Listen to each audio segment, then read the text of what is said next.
안녕하세요. 리서치센터 박소연입니다. 11월 자산 배분 전략 말씀드리도록 하겠습니다. 제목은 인플레이션과 디레버리징입니다. 10월 금융시장이 상당히 선전을 했습니다. 각국 정부가 채권 시장의 혼란을 수습하기 위해서 동시다발적으로 대책을 내놓았기 때문인데요. 영국은 감세 정책을 철회했고 총리가 바뀌었습니다. 호주 중앙은행은 50bp에서 25bp로, 캐나다 중앙은행은 75bp에서 50bp로 금리 인상폭을 줄였고요. 한국 정부의 경우에는 채권시장 안정펀드 재가동, 그리고 한국은행은 3개월 한시지만 적격담보증권 인정 범위를 확대했고 증권사 대상 6조 원 규모 RP 매입도 발표를 했습니다. 미국의 경우도 국채 유동성 부족 때문에 바이백을 검토한다라는 얘기가 나왔고 연준 내에서도 과도한 금리 인상 우려하는 목소리까지 들리고 있습니다. 하지만 이 모든 대책들이 근본적인 변화인가라고 보면 그렇지는 않은 것 같습니다. 사실 인플레이션이 완전히 잡히지 않았음에도 불구하고 시장 불안이 우려돼서 일시 속도를 늦춘 것일 뿐 긴축 자체를 철회했다라는 것은 아니기 때문입니다.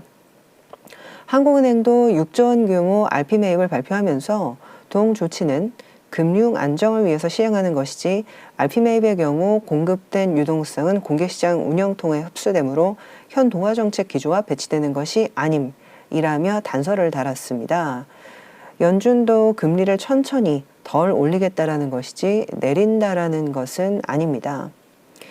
아이러니하게도 이로 인해서 인플레이션은 더 고착화될 가능성이 굉장히 높아졌다 보고 있습니다. 정부 정책은 사실상 빈부격차나 국가 안보, 노령화 등에 대응하는 공공선의 성격을 갖고 있기 때문에 과감한 지출 삭감이나 철회가 사실상 어렵습니다. 그러다 보니 경기 침체 상황에서 정부까지 정책 삭감하면 다 죽자는 이야기밖에 안 된다라는 얘기가 나오고 있고 그러다 보니 인플레이션도 금리도 쉽게 낮아지기 어려운 상황이 상당히 오래 고착화될 것 같습니다. 자산시장의 디레버리징이 완전히 끝났다라고 보기 어려운 이유입니다. 이에 따라서 11월 자산배분 전략에서는 선진국 하이힐드 투자 의견만 한 단계 상향을 했습니다. 당국 대책 발표에도 불구하고 국내 크레딧 시장의 경우에는 투자 심리 회복에 시간이 좀 소요될 것으로 보입니다. 주식시장 전반도 이익 하향 조정이 지속되고 있기 때문에 펀더멘탈한 변화가 있다라고 보기는 어렵습니다. 하지만 경기 침체 우려로 미국 금리 인상 속도가 둔화될 조짐이 있기 때문에 선진국 하이힐드 채권에는 이 이슈가 긍정적이다라고 보고 있습니다. 아직은 위험자산 비중 높이기는 이른 시점이긴 하지만 만기 보유 관점에서의 채권 일드 피킹 투자는 여전히 고려할 만하다 하겠습니다. 2023년도 물가 수준은 올해보다는 낮아지겠지만 우리가 기억하는 과거의 밴드보다는 아마 높을 것 같습니다. 1970년 이후에 미국의 핵심 PCE 물가지수의 표를 레벨에 따라서 분할을 해보면 6% 이상의 고물가 상황에서는 원자재, 부동산 같은 일부 실물 자산만 견조하지만 코어 PCE 3에서 6% 구간에서는 명목 성격을 지닌 주식 자산이 그리 나쁘지는 않았습니다. 채권도 이자 수치를 통해서 총수익 관점에서 견조한 실적을 내기도 했었고요. 시장은 아직 불안하지만 중기적으로는 이럴 때일수록 물가 상승분을 커버할 수 있는 투자 대상을 지속 모색할 필요가 있겠다 말씀을 드려봅니다. 구체적인 장표 몇 가지 보여드리도록 하겠는데요. 자산배분 의견표입니다. 11월 애널리스트 의견과 전망인데요. 지난달과 크게 달라지지는 않았고요. 중간 아랫단 보시게 되면 선진국 하이힐드만 지난달보다 한 단계 의견을 상향을 했습니다. 아직 주식은 9월 이후에 연준의 자산 긴축이 가속화되면서 위험자산의 변동성 확대가 여전히 예상되고 있기 때문에 전체적으로는 의견을 높일 시점은 아니다라고 보고 있습니다.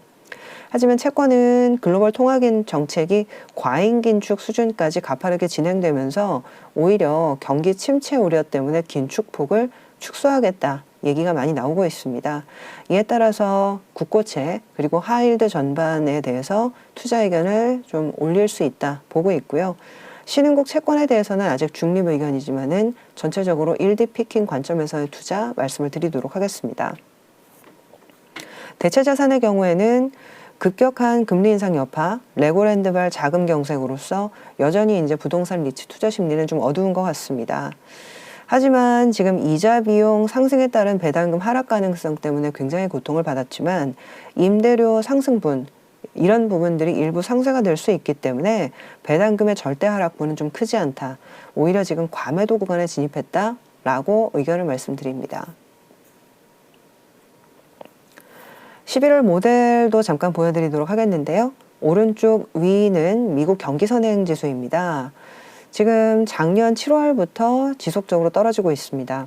아직 바닥을 쳤다라는 부분들이 나타나고 있지는 않지만 조만간 내년 상반기 정도에는 좀 순환적인 회복세를 모색할 수 있지 않을까 기대를 하고 있고요. 아직은 위험자산에 대한 비중 확대는 좀 어렵겠지만 2023년도 상반기 정도에는 기대를 해볼 수가 있을 것 같습니다. 신용생각 첫 번째입니다. 인플레이션 디레버리징에 대해서 말씀을 드리려고 하는데요. 오른쪽 표를 보시게 되면 레버리징이냐 디레버리징에 따라서 X축, 그리고 인플레이션이냐 디플레이션이냐에 따라서 Y축 4개 국면으로 분할을 했는데 현재는 왼쪽 위에 위치해 있다라고 보고 있습니다. 결국에는 인플레이션은 고착화되는데 고금리로 인해서 디레버리징은 나와야 되는 상황이다라고 보는 거죠. 이런 상황에서는 지금 오히려 장부가치, 유형자산 이런 부분들이 굉장히 중요해지게 되고요.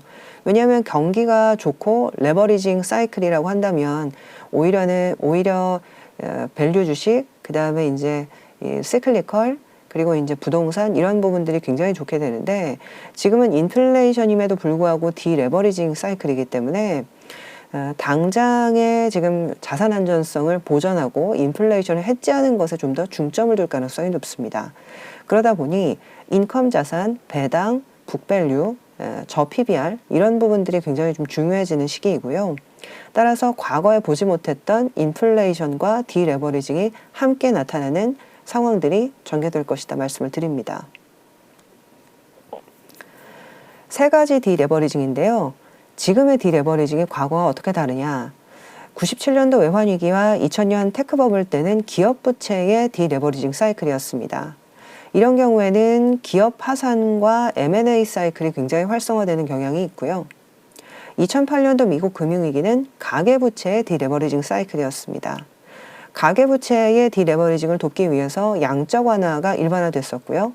채권 기반의 상품 공급이 활달했던 것이 2008년도 이후의 장세였던 것 같습니다. 그러면 올해부터는 이 정부 부채의 디레버리징 장세인데 아까 말씀드렸던 것처럼 과감한 긴축이 어렵다라는 특성이 있기 때문에 인플레이션이 더욱 강하고 고착화되어 나타날 가능성이 높다라고 보고 있습니다. 따라서 이런 시기에는 오히려 명목 가치 대비 부채를 자연스럽게 휘발시키는 전략이 나타날 가능성이 매우 높기 때문에 유형 자산에 대한 투자 사이클이 더 강화되는 경향들이 있습니다.